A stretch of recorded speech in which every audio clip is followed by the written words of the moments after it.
जय जय सीताराम। हर हर महादेव। भगवान शंकर जी की अपार कृपा और उनकी प्रेरणा से आज आपके सम्मुख संत महिमा प्रसंग का 13वां भाग प्रस्तुत करने जा रहा हूं, जिसका शीर्षक है संत कबीरदास जी की चरितावली, जिन्होंने अपने जीवन काल में बहुत सारे बच्चों को जिंदा किया। प्रसंग में प्रवेश करने के पूर्व, जैसा कि हम पहले पूर्व प्रसंगों में यह चर्चा करते हैं कि संत की महिमा भगवान से किसी प्रकार कम नहीं है। बाबा तुलसी कहते हैं रामचरितमानस में, मोरे मन प्रभु अस विश्वासा, राम ते अधिक राम कर दासा। भगवान अनंत जन्मों से हमारे हृदय में है, हर योनि में रहे, कण कण में व्याप्त हैं, लेकिन उनका परिचय मात्र संत के द्वारा ही होता है। इसलिए संत के राम ते अधिक राम कर दासा, भगवान से ज्यादा महत्व भगवान के भक्तों को देना है, अगर भगवान का अनुभव करना है। अब हम प्रसंग में प्रवेश करने के पूर्व पहले अगर हम देखें प्रस्तावना के तौर पर, तो संत शिरोमणि कबीरदास जी का नाम सरलता और साधुता के लिए संसार में हमेशा हमेशा अमर रहेगा। वह स्वामी रामानंद जी के प्रमुख 12 शिष्यों में से एक थे।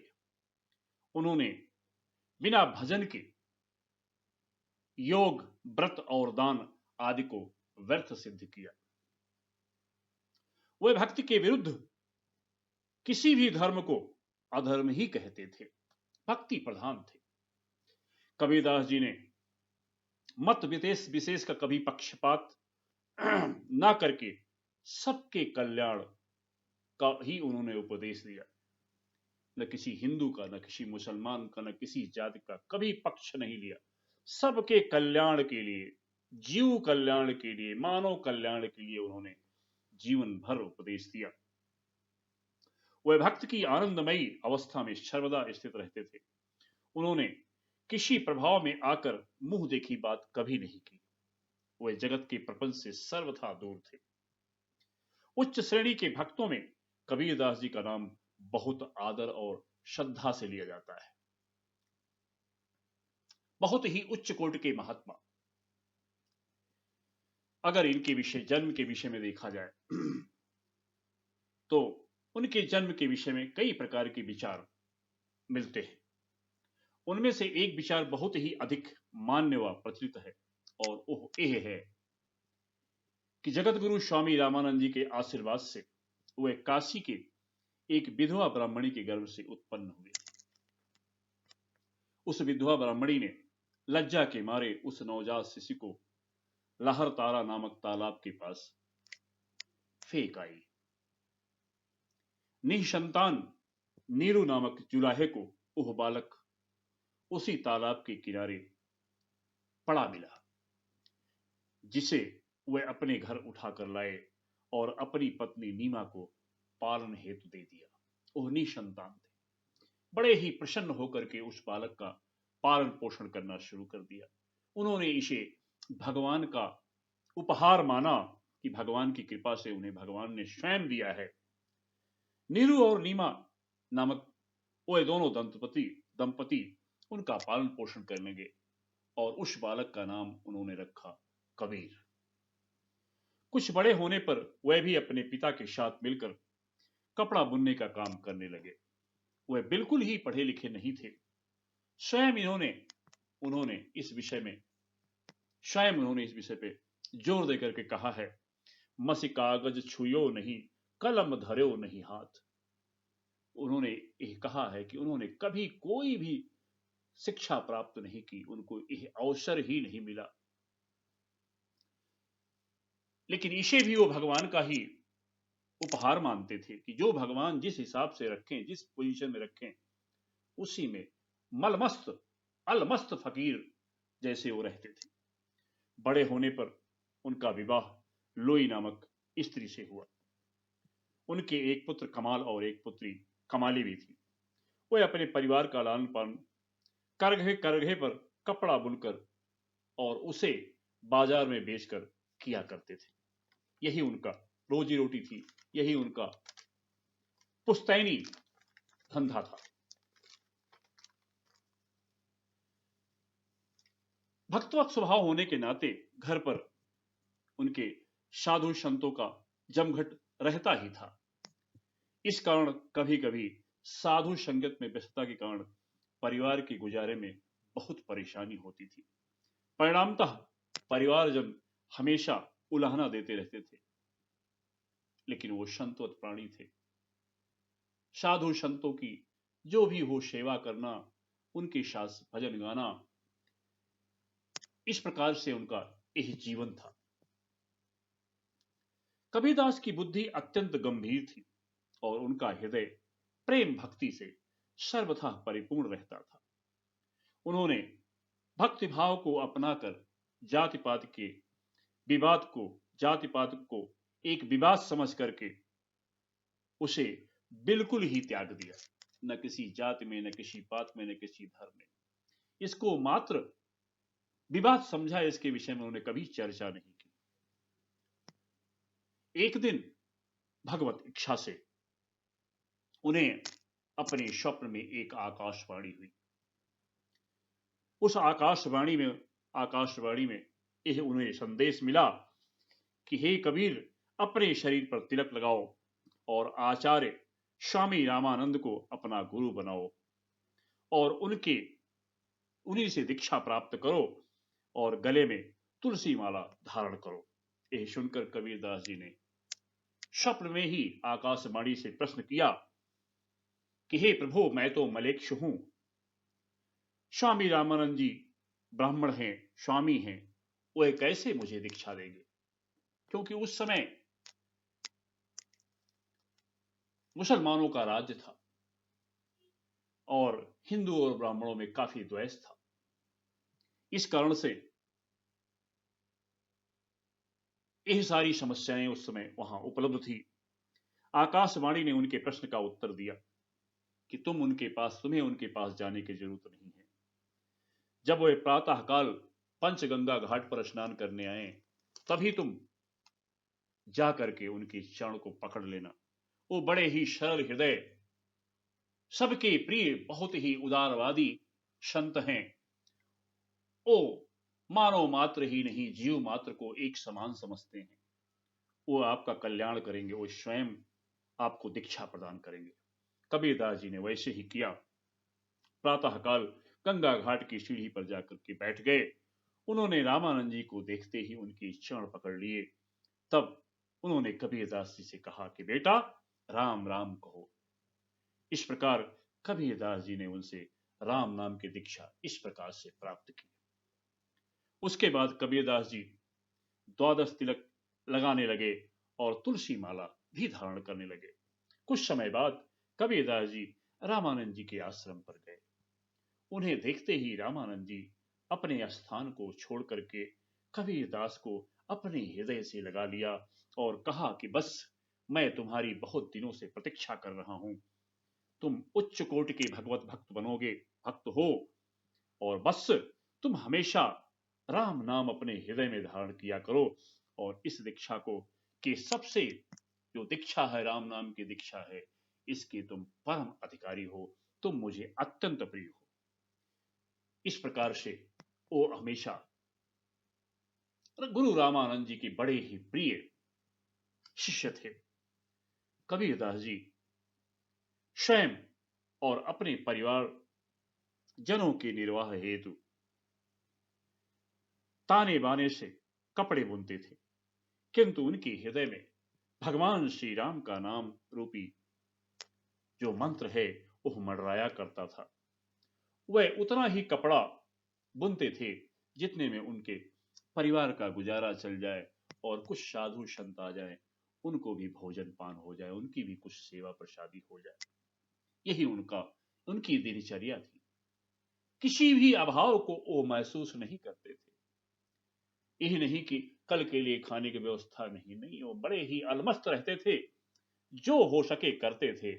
और इसी बीच में एक घटना घटी, बड़ी दिव्य घटना। एक बार वो एक कपड़ा बेचने के लिए बाजार में खड़े थे। उसी समय एक साधु आपके पास आया और कहा कि वह उन्हें कपड़ा दे दे, क्योंकि उनके पास पहनने के लिए कुछ भी नहीं है। कबीरदास जी बड़े ही उदारवादी थे। उन्होंने एक थान का कपड़ा फाड़ करके उनको देने लगा। उस साधु ने कहा कि इससे उनका काम नहीं चलेगा, क्योंकि उनकी कुटी में कुछ ऐसे ही और लोग हैं।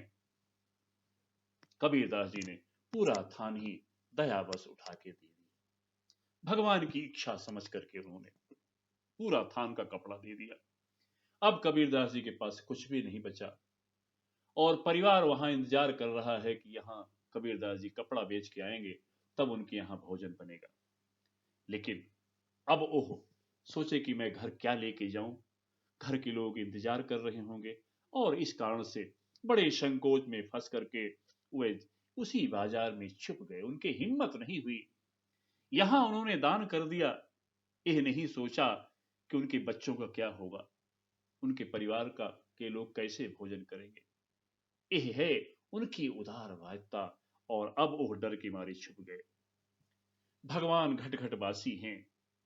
भगवान श्री राम घर के लोगों के भोजन आज की व्यवस्था हेतु स्वयं केशव नामक व्यापारी का भेष बनाया और बैलगाड़ी पर लाद करके गृहस्थी का ढेर सारा सामान उनके घर पर जाकर के दे आए उनकी अनुपस्थिति में। और कहा उनके परिवारजनों से कि कबीरदास जी 2-3 दिन बाद आएंगे, और उन्होंने इसे मुझे कहा, मेरे जरिए इस सामान को आप लोगों के पास भिजवाया है। आप इसको लोग ग्रहण करें, भोजन बनाएं, और आगे भी कबीरदास जी कोई भी सामान भेजेंगे तो मैं अवश्य आपके पास आऊंगा। इस प्रकार भगवान श्री राम ने अपने भक्त की अपने भक्त का परिवार भूखा ना रह जाए, हमारा भक्त निर्दोष है, सरल हृदय है, इस प्रकार से भगवान ने वहां उनकी परिवार को मदद करके कबीरदास जी की जो संकोच था उसे दूर किया। 3 दिन तक जब कबीरदास जी घर नहीं लौटे तो भगवान स्वयं उन्हीं के गांव का एक वेश बना करके उनके पास गए। भगवान जानते हैं कबीरदास जी कहां छुपे, यही संतों की दशा होती है। भगवान उनके पास गए, बोले कबीरदास यहां क्यों छुपे हुए हो? आपके घर पे तो ढेर सारा राशन बट रहा है, लोग 2.5 सेर अनाज वहां से ले जा रहे हैं, और तुम भी कबीरदास जी के यहाँ जाओ और यहाँ भूखे बैठे क्यों बैठे हो? जाकर कबीरदास जी के यहाँ 2.5 सेर अनाज लेके आओ। इस प्रकार से जब कबीरदास जी वहां से घर पे आए तो सारा सामान देख करके, और वहां पे जिस प्रकार से सामान बट रहा था वो देख करके बड़े ही भगवान के प्रति बड़ी कृतज्ञता व्यक्त की, और यह विचार करने लगे कि भगवान श्री राम मुझ पर अत्यंत कृपा करते हैं, और यह सोच करके परमानंद में मग्न हो गए। किसी से क्या कहें भगवान की कृपा समझ करके। फिर उन्होंने दयालु हृदय, वो कोई संग्रह में विश्वास नहीं करते, भगवान का दिया हुआ है, लोगों की मदद करो। फिर उन्होंने जो जिनको आवश्यकता थी ऐसे लोगों को बुला करके वो सारा सामान सब में बांट दिया। यह नहीं कि कल क्या होगा, परसों का क्या होगा, ऐसे उदारवादी सरल हृदय कबीरदास जी थे। उसके बाद पुनः अपना धंधा, अपना कपड़े बुनने का काम शुरू कर दिया। यह सुन करके कुछ ढोंगी ब्राह्मणगण उनके पास आए और उन पर क्रोधित हो गए और कहने लगे कि उन्होंने बाकी लोगों को दान दे दिया और मुझे दान नहीं दिया हम लोगों को, यह आपने बहुत ही गलत कार्य किया है। कबीरदास जी उनसे हाथ जोड़ करके बोले कि हे ब्राह्मण गणों, मेरे घर में चल के देख लो, कोई सामान नहीं है।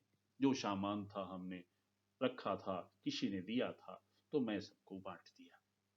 लेकिन वो उनको डांटते हुए ब्राह्मणगण वहां से चले गए। दूसरे दिन भगवान श्री राम कबीरदास जी का वेश धारण करके उन ब्राह्मणों के पास जाकर के उन्हें खूब सारा धन दे आए। इस प्रकार भगवान ने अपने भक्त की उज्जवल कीर्ति का काशी में विस्तार किया। भगवान नहीं चाहते कि उनका भक्त किसी प्रकार से दुखी हो, उसको किसी प्रकार का संकट आए, ये भगवान हमेशा करते हैं। लेकिन हमें एहसास नहीं होता, क्योंकि हमें भगवान पर पूर्ण विश्वास नहीं है। उनके जीवन में कई चमत्कारी घटनाएं हुई। एक बार प्रयाग में उनका दर्शन करें आप। एक बार प्रयाग में कुंभ के अवसर पर कबीरदास जी भी गंगा स्नान करने उस कुंभ के मेले में गए थे। तत्कालीन यवन सुल्तान, मुस्लिम सुल्तान भी फकीर शेख तकी को लेकर के वो भी वहां सारा दृश्य देखने आया था। एक दिन वे दोनों त्रिवेणी के किनारे खड़े थे, संगम के किनारे खड़े थे। संगम पर कबीरदास जी भी वहीं स्नान कर रहे थे। ओह जो फकीर शेख तकी था, ओह कबीरदास जी को पहचानता था। उसी समय संयोग वश दयोवश एक मृत बालक का शव पानी में बहता हुआ जा रहा था। शेख तकी ने सुल्तान से कहा, हुजूर देखिए कैसा सुंदर बालक है, इतनी छोटी सी उम्र में यह दुनिया से चल बसा है। सुल्तान ने कबीरदास जी को की ओर संकेत करके शेख तकी से कहा कि ए साहब, चाहे तो इसे जिंदा कर सकते हैं। कबीरदास जी को सुना करके उसने कहा, मजाक करने के लिए, चिढ़ाने के लिए। कबीरदास जी को लगा कि यह सुल्तान अपने सुल्तानियत के वैभव राजमद के नशे में मेरे भक्ति और मेरे प्रभु के प्रति विश्वास को चुनौती दे रहा है और भगवान की हंसी उड़ा रहा है। ऐसा सोच करके कबीरदास जी ने कहा, ए बालक, तू कहां जा रहा है? उस शव को कहा जो शव वहां जा रहा था, आ मेरे पास आ जा। इतना सुनते ही वह बालक जीवित हो गया और आकर के कबीरदास जी के चरणों में प्रणाम किया। यह चमत्कार देख करके वह सुल्तान आश्चर्यचकित हो गया और कह उठा कि कमाल है, यह आश्चर्य है, कमाल है, कमाल है, कमाल है। इस पर कबीरदास जी ने उसका नाम कमाल ही रख दिया और उसे अपना पुत्र बना लिया।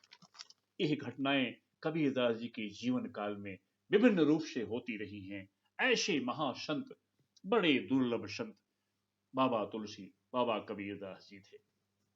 इसी प्रकार उनकी पुत्री का भी एक विवरण बहुत ही प्रसिद्ध है, जिसका नाम कमाली था।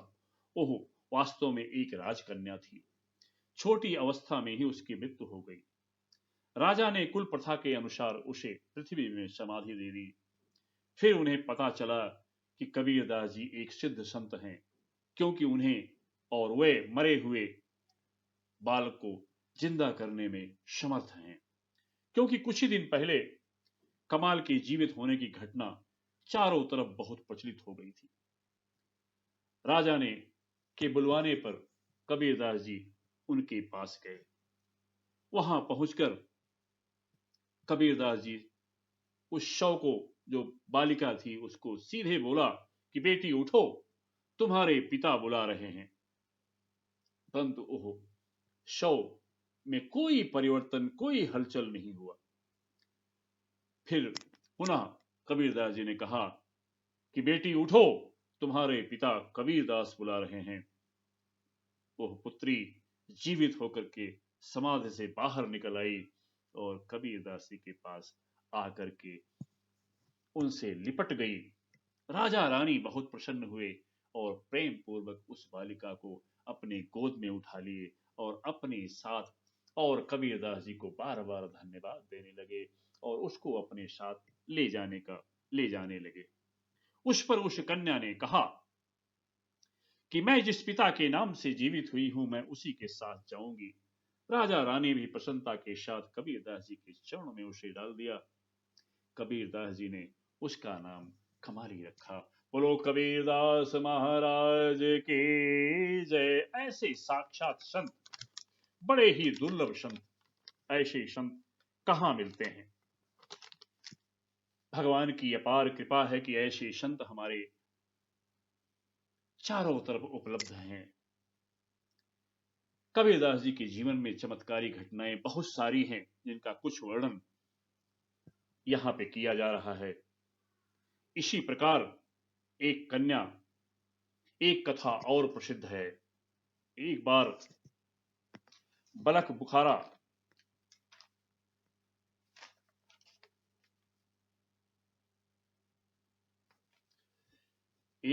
बुखारा जो आज आज का उज्बेकिस्तान देश में है, वहां के एक बादशाह का पुत्र मर गया। उसे किसी ने कबीरदास की सिद्धि के विषय में बता रखा था। उसने अपने वजीर को तुरंत काशी भेजा और उन्हें कबीरदास जी को बुखारा बुलवाया। कबीरदास जी उस वजीर के साथ उस जगह गए जहां शाहजादे का शव रखा हुआ था। कबीरदास जी ने जाते ही कहा, उठ, बादशाह के उस हुक्म से, एह वर्ड कहा, उठ, बादशाह के हुक्म से। शव नहीं उठा। फिर कहा, उठ, खुदा के हुक्म से। फिर भी वह शव नहीं उठा। फिर कबीरदास जी ने कहा, उठ, मेरे हुक्म से।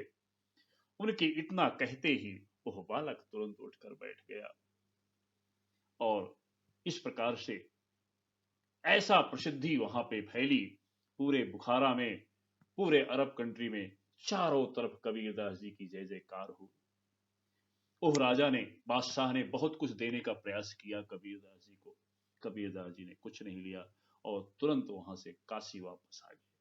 इस प्रकार कबीरदास जी के जीवन में ऐसी चमत्कारी और असंभव कार्य उनके जीवन में उन्हें सिद्ध महात्मा सिद्ध करता है। और एक बार की घटना है, भारतवर्ष का सम्राट उस समय सिकंदर लोदी था।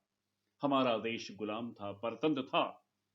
और कबीरदास जी की बढ़ती महिमा को देख करके काशी के पाखंडी ब्राह्मणों ने और मुल्लाओं ने आपस में मिलकर के यह तय किया, क्योंकि सारे उनसे, कबीरदास जी से ईर्ष्या करते थे। कबीरदास जी की ख्याति चारों तरफ फैलती जा रही थी। परिणामतः उनकी पूंछ कम होती जा रही थी। उनका सम्मान, पाखंडी ब्राह्मणों और मौलवियों का सम्मान कम हो गया था। उस समय वह सिकंदर लोदी बादशाह काशी में आया हुआ था। भक्ति विमुख ब्राह्मणों और मुस्लिम मौलवियों ने एक साथ मिलकर के सिकंदर लोदी के दरबार में शिकायत की कि कबीरदास ढोंगी है। वह मुसलमान होकर के हिंदू बाबा बनकर सारे गांव को दुखी कर रखा है और कई तरह का पाखंड और कुरीतियां फैला रखा है। बादशाह ने तुरंत कबीरदास को पकड़वा कर अपने दरबार में बुलवाया।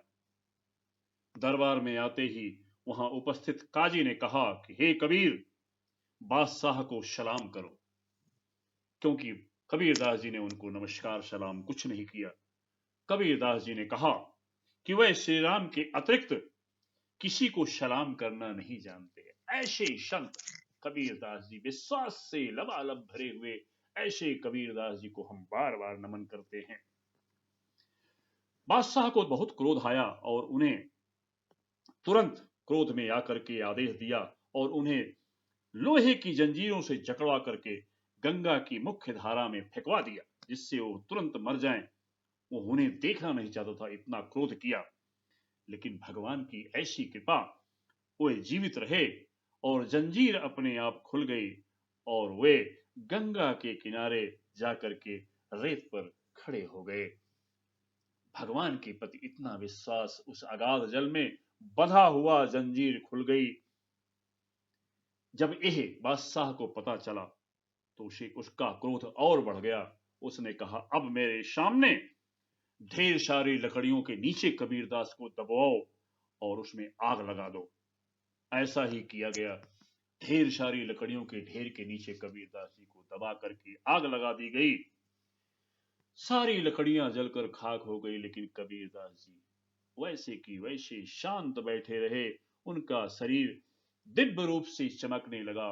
जिस प्रकार से प्रहलाद जी के जीवन में होलिका ने किया था, वही दृश्य यहाँ दिखाई पड़ा। यहाँ भी भगवान ने कबीरदास जी की रक्षा की। फिर बादशाह ने एक मतवाले विशाल हाथी के सामने जंजीर से बंधवा करके उन्हें डलवा दिया, जिससे कि वह हाथी उनको कुचल करके मार डाले। परंतु वह मतवाला हाथी लाख प्रयत्न करने पर भी वो कबीरदास जी के पास नहीं गया। वह बड़ी जोर से चिघाड़ चिघाड़ करके दूर भाग जाता।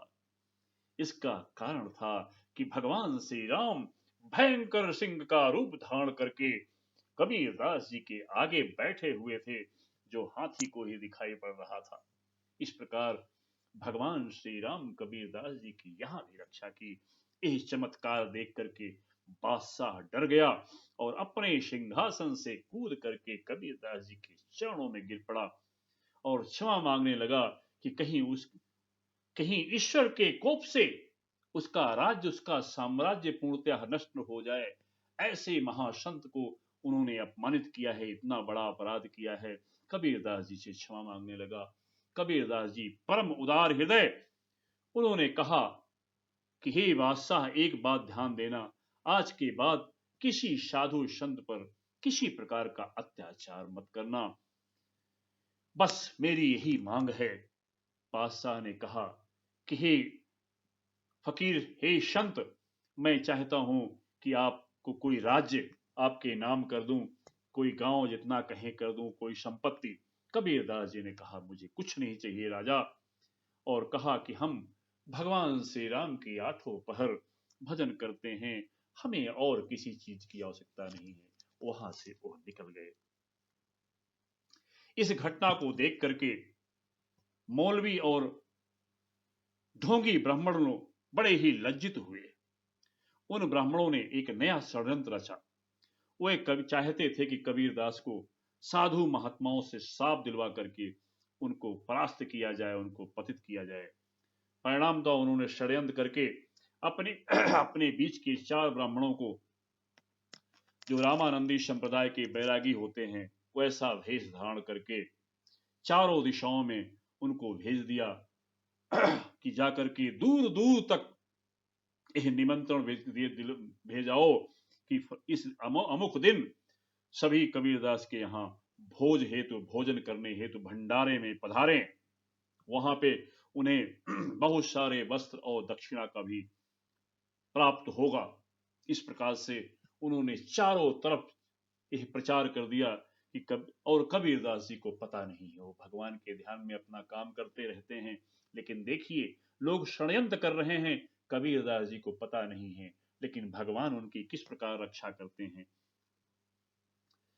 जब वो समय आ गया तो देखा कि चारों तरफ से साधु महात्मा पहुंचते जा रहे हैं, और अब कबीरदास जी को जब पता चला कि ये सारे लोग उनके यहाँ भंडारे में आ रहे हैं और उनके यहाँ कुछ भी नहीं है, तो अपनी जान की परवाह करके डर के मारे स्वयं जा करके एक खेत में छुप गए। क्या करें? ऐसी स्थिति में भगवान अपने भक्त की प्रतिष्ठा रखने के लिए भगवान स्वयं कबीरदास जी का रूप धारण कर वहां पहुंच गए। भंडारे का प्रबंध करने लगे। बड़ी बड़ी पंगत बैठी, सबको भगवान ने भोजन बढ़िया सा करवा करके खूब दान पुण्य और दक्षिणा प्रदान की। सभी संत साधु विदा होकर कबीरदास जी की खूब प्रशंसा कर रहे थे। यह सुन करके चुपचाप कबीरदास जी खेत के बाहर आए और यह सुना कि चारों तरफ उनकी जय जयकार हो रही है। कबीरदास जी भगवान की कृपा समझ करके भगवान के भक्त के प्रति ऐसी उदारवादता देख करके वो परमानंद में डूब गए, तो भगवान की कृपा का दर्शन करने लगे। इस प्रकार भगवान ने यहां भी उनकी लज्जा बचाई। भगवान उनकी लज्जा हमेशा बचाते रहे। एक बार की बात है, कबीरदास जी भी अपनी प्रतिष्ठा से बहुत ही दुखी हो गए। भगवान के नाम लेने में भी उनको बाधा होने लगी और उनकी चारों तरफ ख्याति फैल गई। परिणामतः उन्होंने नाटक किया। एक दिन अपने साथ एक वैश्या को लेकर के अत्यंत कामुक व्यक्ति की तरह उसके प्रति अपना प्रेम दिखाते हुए भरी बाजार से निकले। यह देख करके चारों तरफ यह बात फैल गई कि कबीरदास पतित हो गया है, वह मात्र ढोंगी है। परिणामतः ये सुनकर के उनके विरोधी बड़े प्रसन्न हुए, यहाँ तक का उनके शिष्य भी उनके यहाँ आना कम कर दिए। यही कबीरदास जी चाहते थे कि लोग उनसे मिले ना, उनका संबंध मात्र भगवान से रहे। ऐसा कभी कोई कर सकता है? भगवत भक्त ही कर सकता है। इस अवस्था में वे काशीराज के दरबार में पहुंच गए। काशीराज उनके शिष्य थे, परंतु वैश्या को उनके साथ देख करके उनका किसी प्रकार सम्मान नहीं किया। बोला, मेरा भले गुरु है, लेकिन इतना पतित हो गया है कि एक वैश्या के साथ विचरण कर रहा है। फिर भी कबीरदास जी जाकर के दरबार में चुपचाप बैठ गए और बैठ करके मानसी सेवा भगवान जगन्नाथ जी की का ध्यान करने लगे मन से। और थोड़ी देर में कबीरदास जी ने अपने पात्र में जो उनके लोटा में जल था उसको फर्श पर गिरा दिया। राजा ने कबीरदास जी के इस कृत्य का देख करके उनसे पूछा कि ऐसा आपने क्यों किया? कबीरदास जी ने कहा कि श्री जगन्नाथपुरी में श्री जगन्नाथ का रसोइया भोग की थाली लेकर मंदिर के लिए जा रहा था, तभी उसके शरीर में आग लग गई। मैंने उसी जल से उसकी रक्षा की, आग बुझा करके उसके प्राण की रक्षा की। यही सुन करके वहां उपस्थित सबको अत्यंत आश्चर्य लगा। सबने झूठ समझा कि यह ढोंगी है, यह झूठ बोल रहा है। परिणामतः इसकी जांच के लिए राजा ने अपने कुछ कर्मचारी जगन्नाथपुरी मंदिर भेजे, जिससे वो जांच करके पता करें कि जो कबीरदास जी कह रहे हैं वो सही है या गलत है, अन्यथा इनको दंड दिया जाएगा अगर ये झूठ निकला। वो लोग गए और वहां से जगन्नाथपुरी में उनको यह बात पता चली कि इस समय में ऐसी ऐसी घटना हुई थी और इस प्रकार से बच गए थे जो भगवान के रसोइया थे। यह जानकारी होने पर जब राजा को पता चला, जब जांच करके लोग आए और बताए कि जो कबीरदास जी ने कहा था पूर्णतः सत्य था, राजा को अपने अपराध का बोध हुआ। राजा पश्चाताप करने के लिए अपने सिर पर घास का बड़ा गट्ठर लेकर के और गले में कुल्हाड़ी बांध करके अत्यंत दुखी हो करके रानी के साथ भरी बाजार से होकर कबीरदास जी के पास गए। कबीरदास जी राजा को उस दशा में देख करके अत्यंत प्रसन्न हुए और दौड़ करके उनके घास का बोझा उतारा और कुल्हाड़ी को गले से निकाल लिया। राजा और रानी रोते हुए उनके चरणों में गिर पड़े और क्षमा प्रार्थी होने लगे।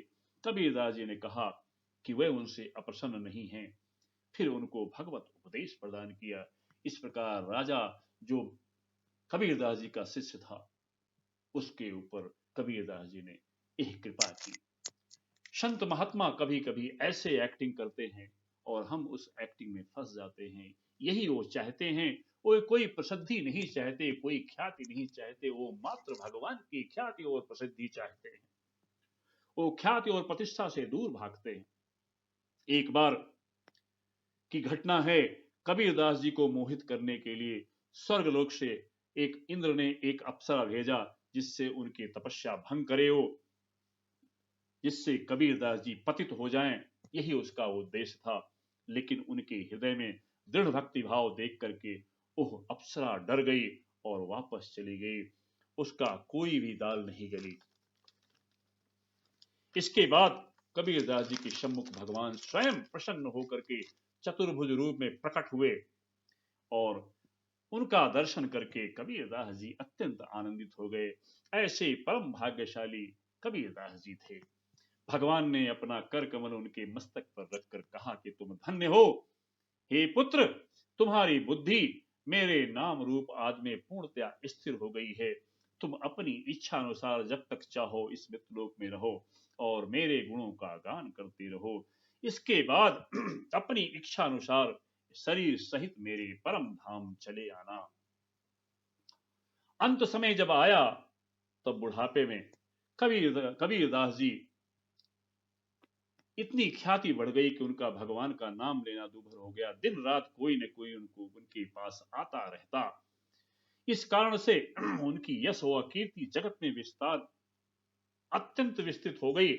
तब उन्होंने यह निश्चय किया कि वो मगहर जाएंगे और वहीं से ही परम धाम गमन करेंगे।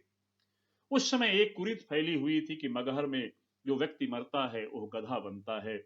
इस बात को मिथ्या सिद्ध करने के लिए कि भगवान कण कण वासी हैं, हर जगह वासी हैं, और मैं मगहर में जाकर के स्वयं जाकर के अपने शरीर का त्याग करूंगा।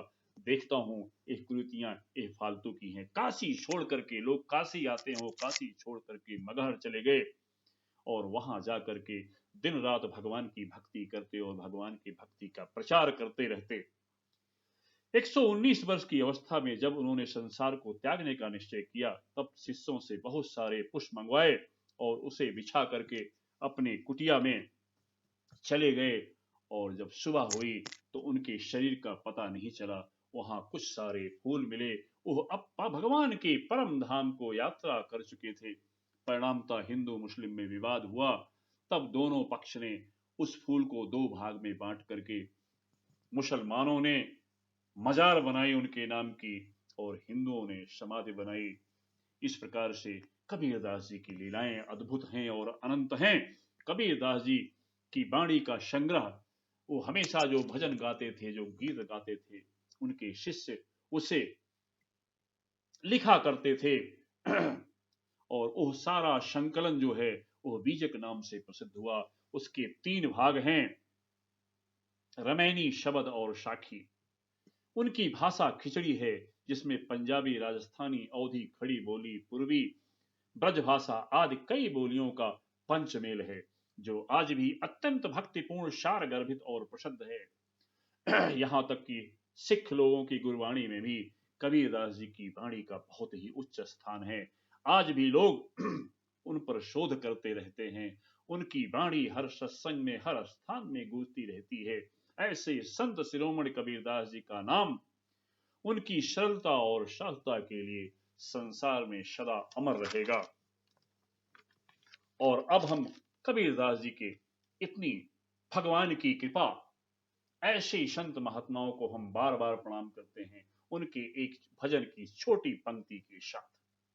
मन लागो मेरो यार फकीरे में, जो सुख पाओ राम भजन में, सो सुख कहाँ मीरे में। भला बुरा सब को सुन लीजे, कर गुजरान गरीबी में। कहे कबीर सुनो भय साधो, साहिब मिले सभी सबूरी में।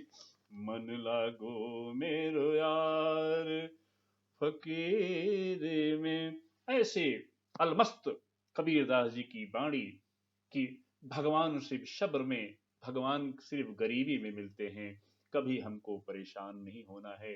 भगवान से यह प्रार्थना करनी है कि हे प्रभु अपने चरणों का दास बना लो। बोलो कबीर महाराज की जय। जय जय सीताराम। हर हर महादेव।